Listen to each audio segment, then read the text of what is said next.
Trabalhei aqui em 2020. O Vasco é esse tamanho, mas ninguém queria vir para o Vasco. Eu sabia qual era a história do Vasco naquele momento. Hoje não. E o torcedor pode estar convicto disso. Eu já falei, cara, bota minha cabeça a prêmio. Vai fazer um campeonato brasileiro digno do tamanho do clube.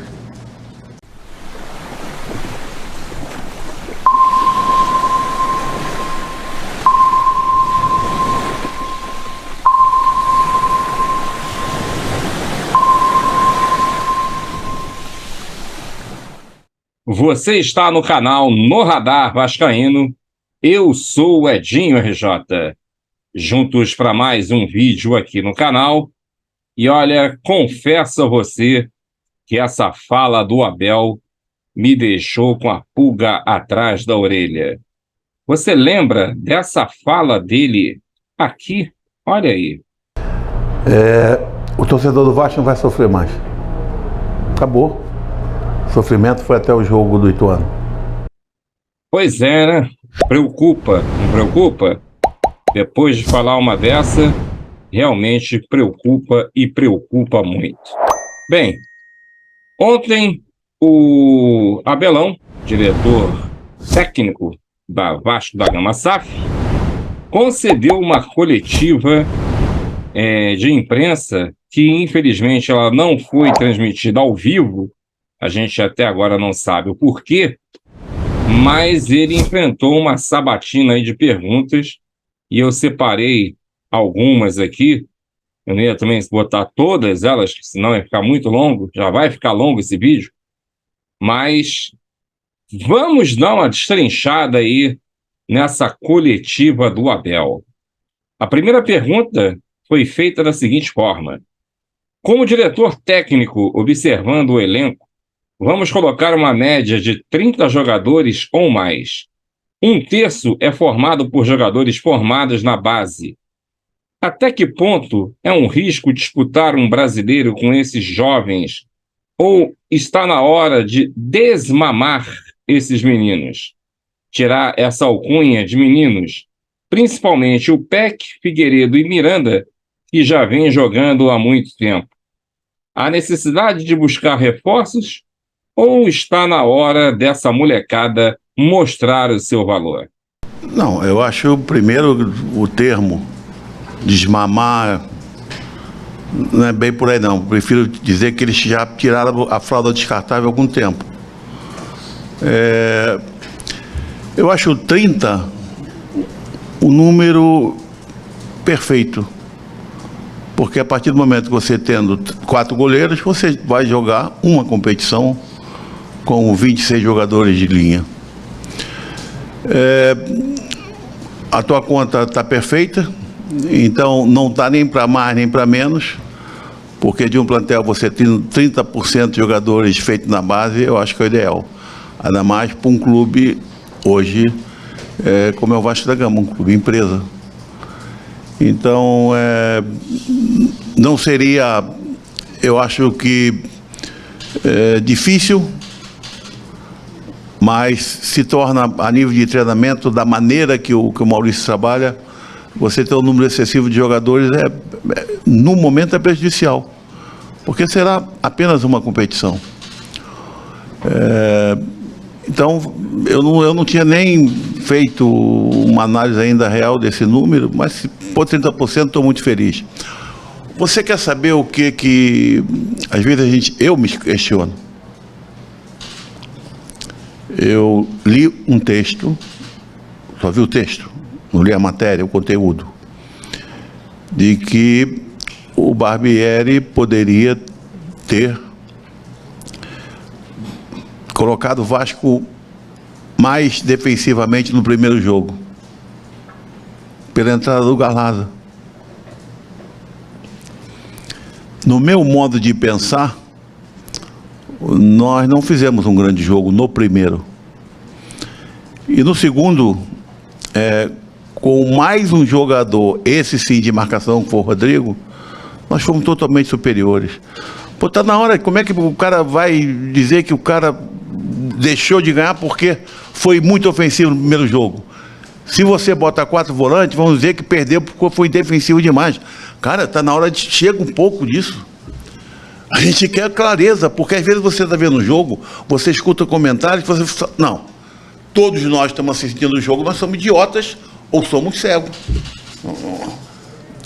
Me diga isso, cara. No segundo jogo, o Vasco foi gigante. Eu sei onde vocês vão querer chegar. Não fomos gigantes na quinta-feira. Não.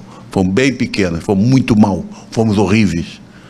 Mas a maneira que nós encaramos no domingo o jogo, uma equipe considerada do melhor plantel, entre os 3 maiores e melhores equipes do país, nós simplesmente não deixamos o adversário ver a bola.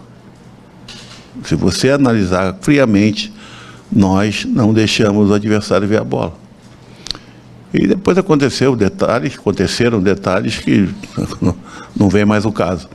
Então, fico contente com esse número, porque não é um número calculado. O jogador, ele vem para cá, se incorpora pela capacidade, pela qualidade e por tudo aquilo que ele passar no convívio, na relação, né? Jogador que tem uma condição muito boa embaixo, chega aqui, ele sente, vai ter que levar um tempo enorme para se adaptar. E nós não podemos perder mais esse tempo. Então o jogador chegou aqui, se ele está ali, tu pode ter certeza que ele tem qualidade e a possibilidade de jogar é muito grande. Muito bem. E aí agora o Abel vai responder o seguinte: qual a sua avaliação em relação ao trabalho do Barbieri após essas eliminações da Copa do Brasil e do estadual, com as peças que ele tem para trabalhar? O Brax disse que o elenco estaria com 80% ou 90% fechado agora em abril. Quantas peças vocês acham que ainda faltam? O que o torcedor pode esperar para a próxima semana? Ter novidades? Por pouco que eu conheço, o Paulo pode ser muito mais categórico nas afirmações dele, mas por pouco que eu estou conhecendo, trabalhando num clube empresa, e conhecendo o Paulo, eu não perguntei se ele não, viu?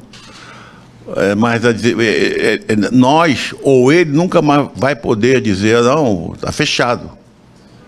Não é isso. Porque aqui se tem condição de sempre se abrir o mercado. As coisas aqui estão sendo feitas de maneira muito claras entre nós. Isso me deixou muito satisfeito, porque eu cheguei aqui, é um cargo novo para mim, que eu falei, ei, vou ver se eu consigo botar a cabeça fora d'água. Porque ele me deu essa denominação, né? Foi o Paulo que me contratou, que me deu essa denominação, diretor técnico. No fundo, eu me acho um auxiliar invisível, entendeu? Estou ali para ajudar, para formar conceitos, para, de repente, tirar dúvidas, de dúvidas. Porque tudo aquilo que eu passo é aquilo que eu vivenciei. Porque tudo que tu pensar no futebol, eu passei. Então, é assim, nós sentamos, nós conversamos, tem o departamento de mercado, tem o departamento de scout, e vai para ele, como responsável por isso tudo, por mim e pelo Barbieri. Então, o trabalho do Barbieri foi muito bom, porque ele começou do zero. Né? Ele começou do zero. Analisa, 5 jogadores de defesa, não tem hoje considerado um titular do ano passado. Você tem um Peck que não era titular ano passado na parte ofensiva. O próprio Alex, o Pedro, né, o Jair. Então você vai vendo que isso é um trabalho de construção. E explicando e sendo mais claro, nós começamos o campeonato, os 2 primeiros jogos, com a terceira equipe, muito bem dirigida pelo Emílio, não conseguimos vencer, empatamos os 2 jogos. Chegou a equipe que fez pré-temporada nos Estados Unidos, fez o primeiro jogo, vencemos, e enfrentamos o Volta Redonda. Perdemos, Cariacica. Se você vê a posição que o Vasco ficou depois daquela derrota, ninguém dava mais o Vasco como um classificado entre os 4. E o Vasco veio conseguir essa classificação antes do último jogo contra o Bangu. Então, isso tem causas, tem motivos, obviamente tem muito a ver com a capacidade do grupo, do plantel, e essa relação comissão técnica e jogadores. Há um crédito, uma credibilidade mútua, recíproca. Haja visto,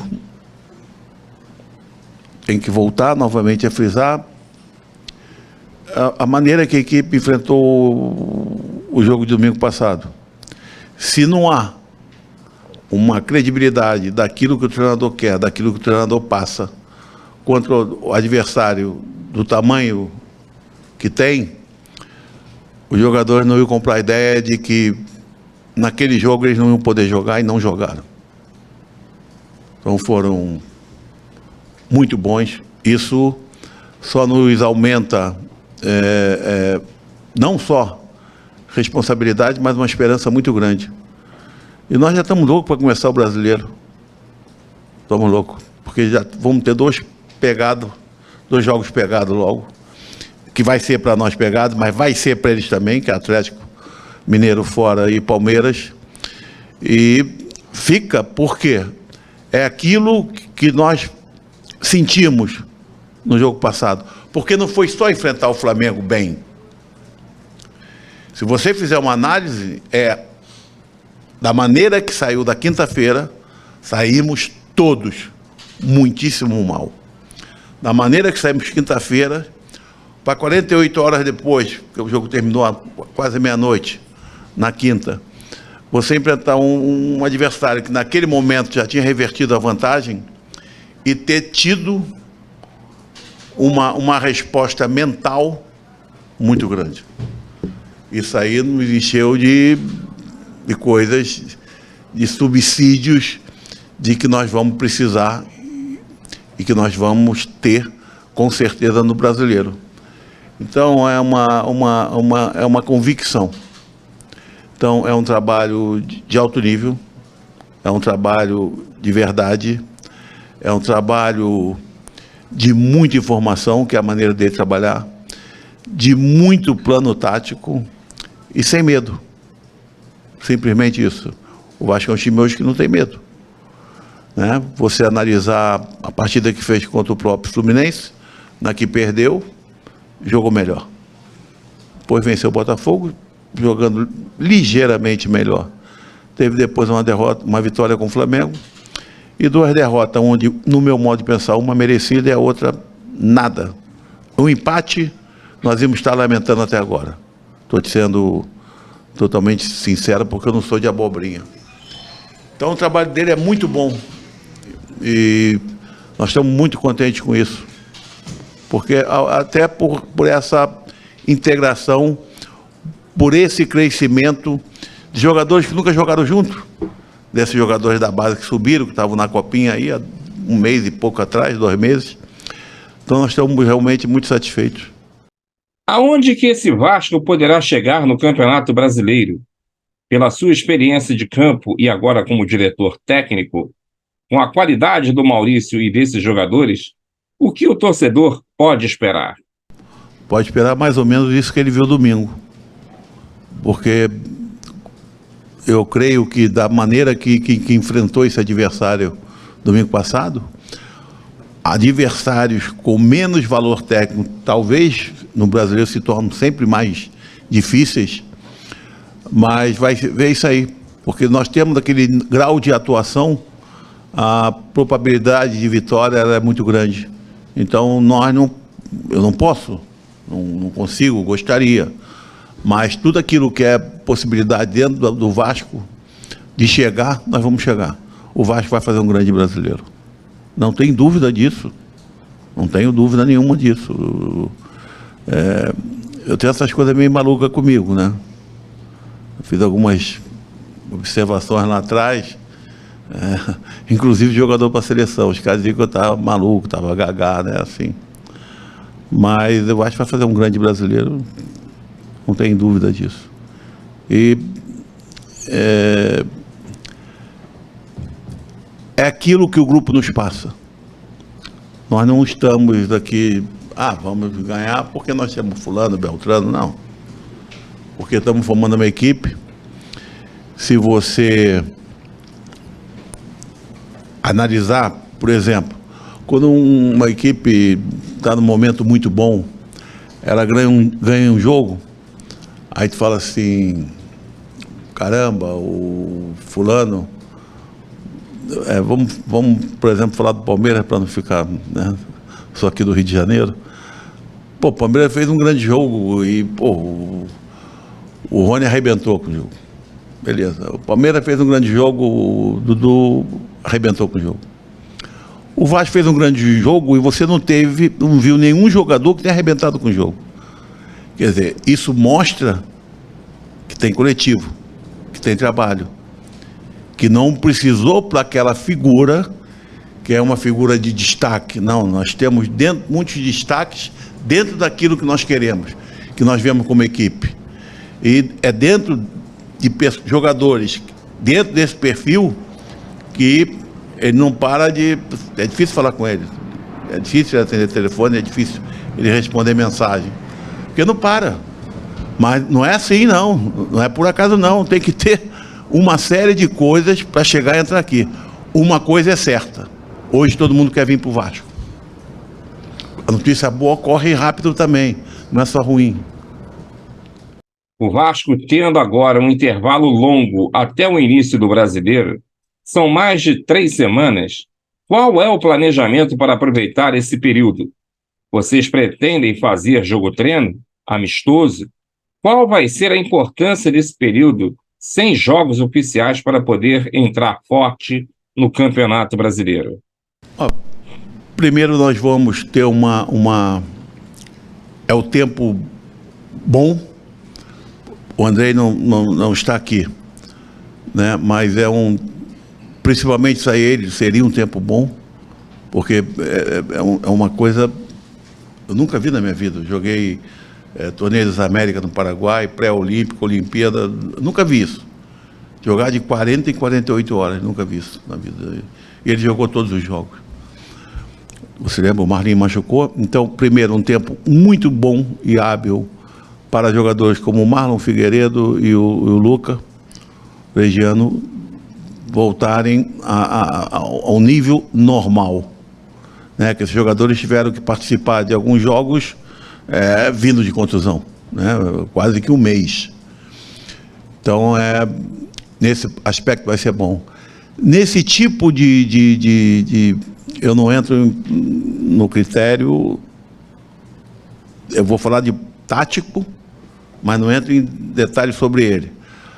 Mas no nível, naquilo que o Barbieri colocou domingo, da maneira de jogar, eu acho que, primeiro que ele foi felicíssimo demais, entendeu?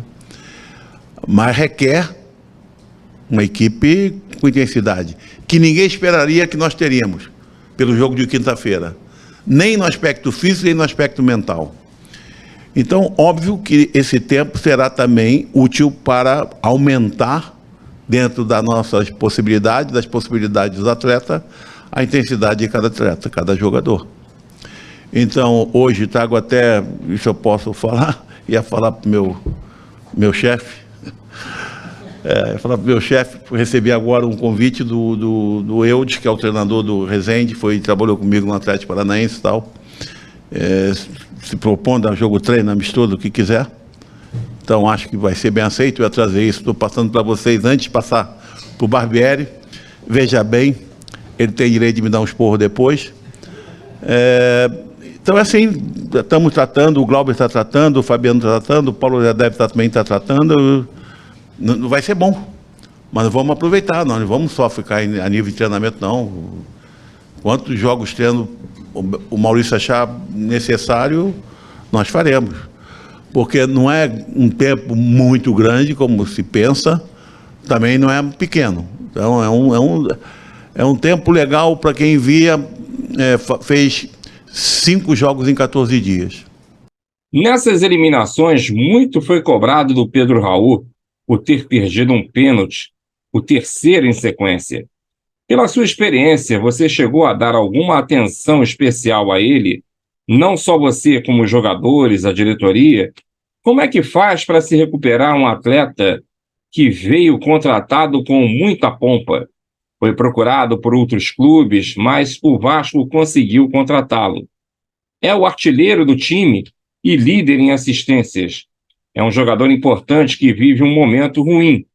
Como que faz para recuperar esse atleta? Como é que faz para recuperar a confiança desse jogador?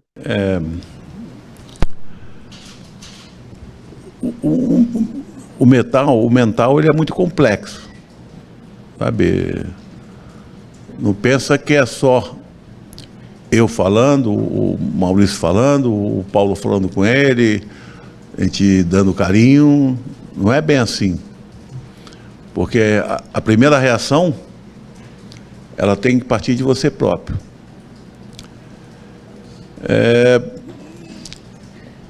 Pode estar num momento que você colocou que não seja o ideal, mas ao mesmo tempo você fala aquele artilheiro da equipe e o jogador com mais assistência. Opa! Se ele conseguir, então, dar uma melhorada no momento, é isso que nós queremos. Eu acho que a resposta está aí, cara. Aconteceu, fatalidades. Ele mostrou que tem a condição de se recuperar. Por quê? Porque ele, mesmo tendo perdido os 2 pênaltis, chegou num momento onde nós jogamos, naquele jogo horrível, na hora do pênalti decisivo, se ele não é forte mentalmente, ele não pegava a bola. Ele ia virar as costas, olhar para um, olhar para outro, não, vai você, eu não vou. E ele foi. Então nós queremos que ele continue assim, ó, sendo artilheiro, sendo com uma assistência e, claro, voltando ao momento que ele estava um pouquinho atrás. E agora vai começar do zero, cara. Só que vai começar do zero uma construção que ela já chegou no 2º andar. Falta algumas coisas para tu dar um retoque nessa construção. E nós sabemos o que nós queremos. Não pensa que são as pessoas de fora que vão dizer, bota o azulejo dessa cor, pinta a fachada dessa cor. Não. Quem sabe isso aqui é Paulo, Maurício, e eu dou meus pitacos, entendeu? Pela sua experiência no futebol de resultados positivos e negativos, a gente sabe que quando o resultado não vem, ainda que no primeiro momento, isso soa de forma cruel, principalmente quando o trabalho está acontecendo e está mostrando evolução. Como é que um profissional experiente como você, que faz parte dessa liderança do departamento de futebol, junto com o Paulo, junto com o Maurício, trata com esses jogadores para não deixar que esses resultados negativos e essas eliminações soem como algo negativo no momento que o time mostra uma evolução? É assim, nós viemos para cá na sexta-feira extremamente preocupados. Pelo que nós vimos, pelo que nós sentimos, pelo que o nosso torcedor sentiu. Foi até uma forma um pouquinho diferente daquilo que vem acontecendo nos jogos, mas dentro de uma racionalidade legal e justa, né? Também já fui torcedor de arquibancada, mas nós levamos um pouco essa dúvida, que a coisa na sexta não era boa, na fisionomia, a gente conhece na fisionomia, no olho. No sábado ela deu uma melhorada muito boa, Maurício colocou as ideias dele, que ele pensava para o jogo, estudou muito o primeiro jogo. O que ele fez me surpreendeu. E talvez tenha surpreendido os jogadores, talvez isso tenha feito que os caras saíram daquele momento de tensão, de receio, daquilo que foi a resposta tinha sido dada 2 dias antes. Mas depois do domingo, quando nós vimos a postura que teve em campo, nós vimos que eles foram muito fortes mentalmente. Então, o meu trabalho diminuiu, o do Paulo diminuiu, o do Maurício, porque houve resposta. E ela foi muito imediata. Ela não foi um jogo de domingo para domingo, foi um jogo de quinta para domingo, valendo uma colocação na final do campeonato. Que ninguém acreditava que nós entraríamos nos quatro. Estou te sendo sincero. E de repente nós viemos até ter a vantagem dos resultados na semifinal. Então, isso também são pontos que nós consideramos para esse ano aí, que para nós, estou dizendo, nós queremos ganhar. Não deu? Também não deu. Mas nós não engolimos ainda. Não pensa que nós estamos sarados, porque não tem nada para sarar isso aqui, cara. A gente volta e meia, aí, Paulo, Maurício, porra, veio o negócio do jogo do ABC. Mas nós temos plena convicção de que vai ter resposta. Cara, para muita gente, para nós, o que nós pensávamos no início, que nós íamos estar começando agora como equipe. E já veio uma resposta muito boa. 100%? Não. Nós sabemos que temos que melhorar um bom pedaço. Mas já nos deu uma certeza de que nós não começamos a laje de forma errada, sabe? As fundações foram bem feitas. O Vasco hoje já tem uma espinha, né? Jogadores, está se falando de seleção brasileira, jogadores quase, né? Não vem assim, oferecimento direto, mas vem via intermediário, ou um atleta que é conhecido dele, ou um cara da imprensa, um de vocês, ou até um empresáriozinho. Pô, fulano quer vir jogar no Vasco. Cara, isso está muito bom para nós, sabe? Eu te digo porque trabalhei aqui em 2020. O Vasco é esse tamanho, mas ninguém queria vir para o Vasco. Eu sabia qual era a história do Vasco naquele momento. Hoje não. E o torcedor pode estar convicto disso. Eu já falei, cara, bota minha cabeça a prêmio. Vai fazer um campeonato brasileiro digno do tamanho do clube. Abel, a palavra reconstrução é sempre utilizada. Qual seria esse pedaço que falta ainda para ser reconstruído? Seria a parte física, um entrosamento? São peças que vocês ainda acreditam que tenham que chegar? O que está faltando ainda? Não, a parte física, ela, óbvio, falei até que ela vai melhorar, porque vai se ter tempo para treinar. A parte coletiva, porque foi usado... Você vê, o Maurício tem um grupo tão na mão, que foi muito corajoso. A mudança tática, e legal que desculpe ser sincera, mas os comentaristas inteligentes, ninguém comentou nada sobre o que ele fez. Foi uma mudança contra o Flamengo, cara. Foi digna de elogio, pelo menos nossa parte, porque nós sabíamos o que ele queria, o que foi passado e o que foi feito no campo. Então, isso com certeza, partindo daí também ele vai ter tempo para aprimorar. E é óbvio que se aquilo que até no início Paulo sempre colocou: nós não vamos botar os pés pelas mãos, porque nós temos X para gastar, mas nós não vamos gastar tudo, e nós vamos começar e vamos analisar. Então, ainda tem possibilidade, óbvio, que qualquer jogador que chega, ele traz mais valia, né? Então, aqui vai estar sempre aberto a isso. Mas nós, com o pé no chão, em relação a isso, com muita identidade, que nós queremos a identidade, sabe? Porque o coletivo vai melhorar, fisicamente vai melhorar, o conhecimento nosso em relação a todos os atletas, ele melhora, os jogadores novos estarão mais adaptados, os jogadores jovens passam a estar mais soltos em relação ao grupo principal. Então, é uma sequência de coisas que não é que não abalou, cara. O campeonato não abalou, mas quinta-feira abalou. Não pensa que eu esqueci isso, não. Eu estou com meu coração aí, não. Isso é o que eu sinto. Mas isso sente o Paulo, sente o Maurício, sente todos aqui, funcionários. Cara, ninguém entendeu nada.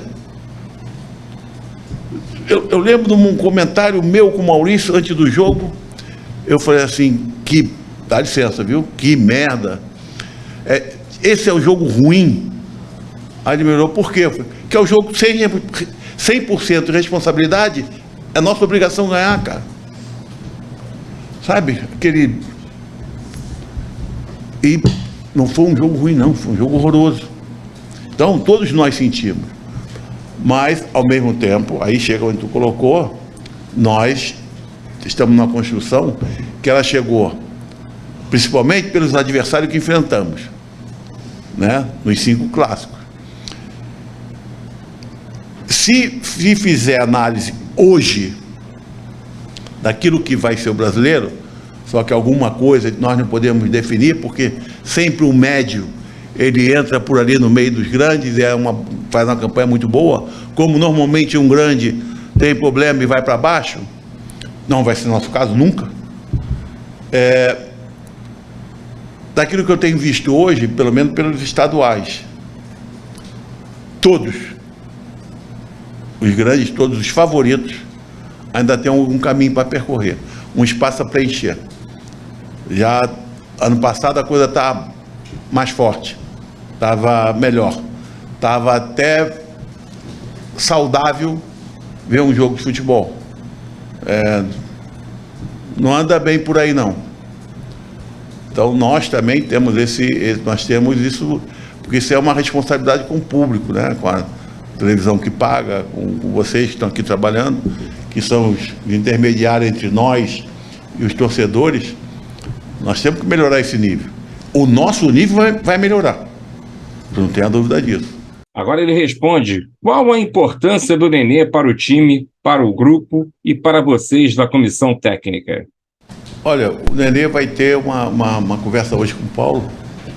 Nós sabemos exatamente aquilo que é o Nenê, aquilo que o Nenê tem como representatividade no Vasco, com o torcedor, essa coisa toda. O Nenê não é mais um menino. Mas se eu falar só da importância do Nenê nesse momento, nessa quesito que você colocou, eu estaria sendo injusto com Conceição, com o Edmar, sabe?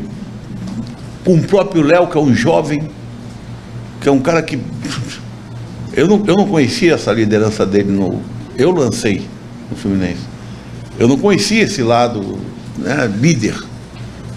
Então, esses caras têm sido, assim, muito, muito importantes, sabe? Nesse aspecto. O Capasso, ele, bem devagarzinho, está adquirindo uma liderança muito positiva a nível de grupo. E, óbvio, que o Nenê é aquele cara que está sempre sorrindo, está sempre levantando o astral dos caras, entendeu? Então, ele é também um jogador importante a nível de vestiário. E, sobre o futuro, eles vão resolver, vamos ver como é que vai ficar. E aí, meu amigo, sentiu firmeza nas palavras aí do Abelão? Ou você está desconfiado que as coisas não vão andar tão tranquilas como disse o nosso diretor técnico, dando a entender que para ele o Vasco vai chegar, vai fazer um campeonato digno, vai fazer isso, aquilo, enfim. Deixa seu comentário aí, que eu gostaria de saber o que você está pensando ou achou dessa coletiva do Abel. Bom, se você não ficou preocupado, saiu uma matéria no GE, que é essa que eu estou mostrando agora para você na tela, que diz exatamente isso aqui. Vasco respeita teto e descarta investir alto em busca de mais reforços nesta janela. Com 13 contratações e cerca de 110 milhões investidos, Vasco só vai fechar negócios até o início do Brasileiro se custo for baixo.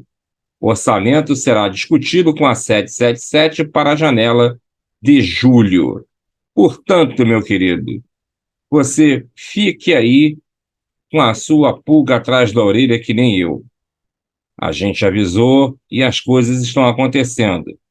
A matéria ainda diz o seguinte: Vasco segue atento no mercado e quer incorporar o elenco até o início do Brasileirão, mas descarta investir alto em novas contratações na atual janela de transferências, que fecha no próximo dia 4 de abril. Há um teto no orçamento que precisa ser respeitado.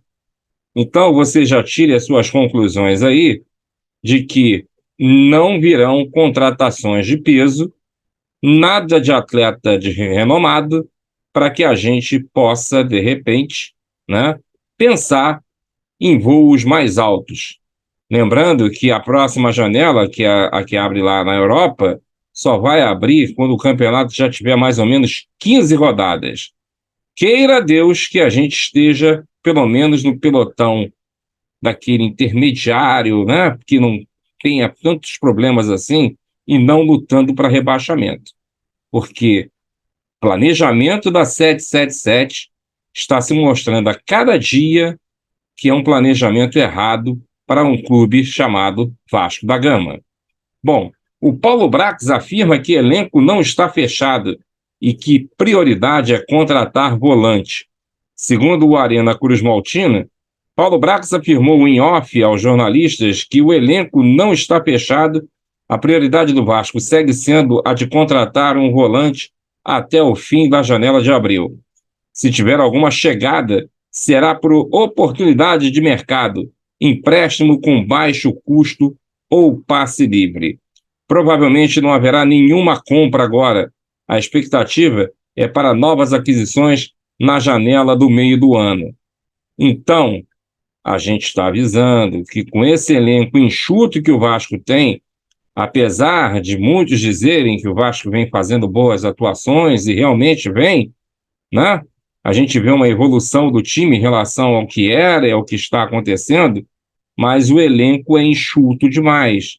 A gente precisa de banco para poder ter jogo. E só com esses jogadores que a gente tem, amigo, desculpa, mas vai ficar muito complicado da gente conseguir aí alguma coisa nesse Campeonato Brasileiro, ainda mais você que sonhou tanto com Libertadores, com vaga em Sul-Americana, de repente até uma vaga na Sul-Americana dê para a gente, né, dar a beliscada. Agora, é muito pouco para o que foi prometido pela SAF ou pela gestão da Mais Vasco, né, que decantou tanto que o Vasco da Gama iria mudar, iria fazer, iria acontecer, e infelizmente a gente não está vendo nada. E aí, diante disso tudo, eu também gostaria que você deixasse aí seu comentário, se você está gostando aí dessa previsão que parece que a 777 está colocando para a gente aí, nada de contratação, nada de jogador renomado, só se vier no 0800.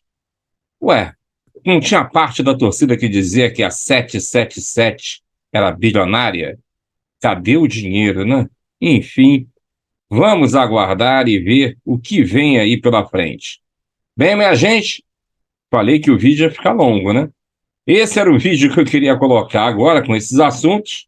Lembrando a você que logo mais a gente está de volta também com a nossa live às 21 horas bate-papo de sexta-feira, ou, se alguma coisa acontecer durante o dia, pode até mudar o nome da live, né? Pelo menos da capa, para logo mais às 21 horas. Mas aguardo você, e se você está assistindo até agora, pelo menos aí, ó, deixa aí o seu like, se inscreva e ative o sininho para receber as notificações. A gente se vê logo mais. Um forte abraço para você e valeu!